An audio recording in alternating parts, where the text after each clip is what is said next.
I am not a vindictive person at all. For the most part, I'm not really thinking about anybody in any non-neutral way, and I think this can be both good and bad. When I first watched Tokyo Ghoul, I couldn't help but feel terrible for the entire non-human cast.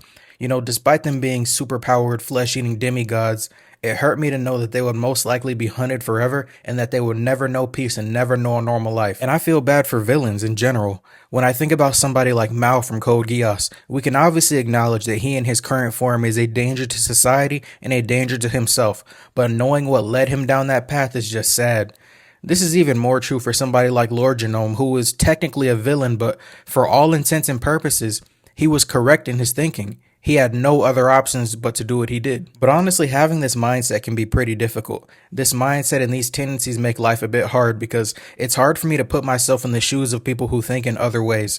To participate in society, you have to be mindful of the fact that a significant portion of people hold grudges, are actively non-sympathetic, and throw up their pitchforks and get offended by literally everything. But I don't want to change who I am, and I'm probably not going to. I just think it's really important that people lead with sympathy and trying to understand, because when we consider things like Tokyo Ghoul or Code Geass, they're things made to teach us about life, at least in some ways, so maybe we should try to understand the bad guys and the villains, because good stories don't usually have comically evil villains, and life doesn't either.